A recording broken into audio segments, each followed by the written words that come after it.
To love one's enemies may be the most difficult teaching of Jesus. This teaching of Jesus leads us many times to act in direct contradiction to the wisdom of this world, which tells us always that we come first. Yet this forgiveness of enemies is at the heart of the teaching of Jesus, who offered himself for our salvation. Our first reading from the book of Leviticus exhorts us to dedicate ourselves to God.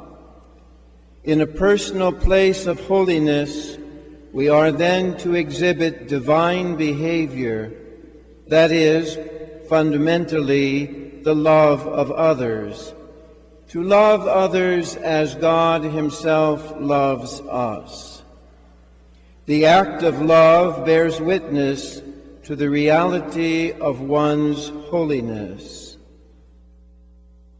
The theme of holiness continues in the second reading, in which St. Paul compares the Corinthians to the temple of God.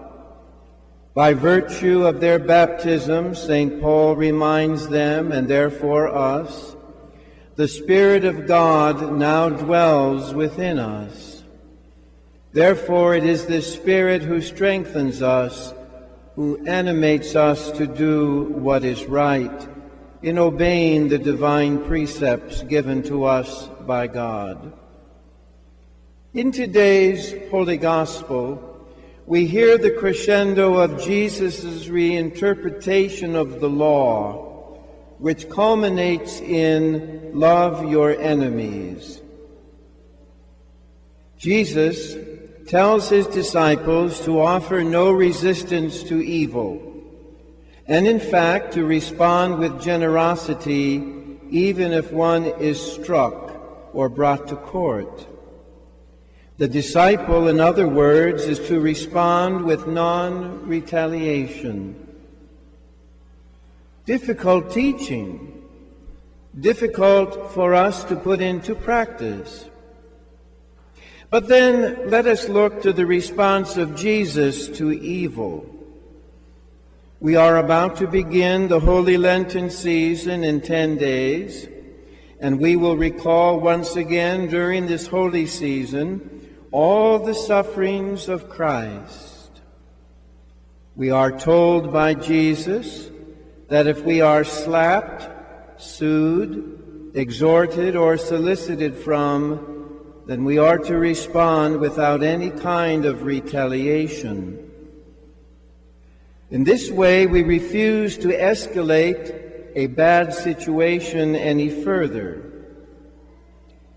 Difficult teaching. Difficult to live in this world in such a manner. We can ask ourselves then, what is the reasoning of Christ in teaching in this manner? Surely we have the right to defend ourselves and others, and we have the right to defend our country. There's no question about that. But what Jesus is exhorting us to is to become children of God, children of the Heavenly Father, to act like God and to be perfect as the Heavenly Father is perfect. And Jesus just doesn't give us words. Jesus shows us by his own behavior how we truly become children of God. It begins with us being loving, with being understanding, and with us being forgiving.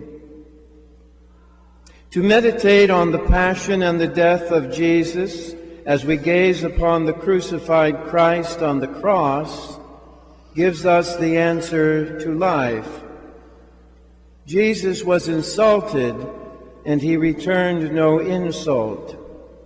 Jesus was slapped, and he did not resist. Jesus was scourged, and he offered it up. Finally, Jesus mounted the cross willingly for our salvation. and by that act redeemed all humanity with the loving Father. Jesus persevered unto the end, and so also we are told, by our perseverance to the end we shall be saved. My brothers and sisters, it is the grace of the holy sacraments which gives us the strength to persevere. It is the grace of the holy sacraments which gives us the strength to become more like Christ. It is the grace of the sacraments that allow us to truly be children of God.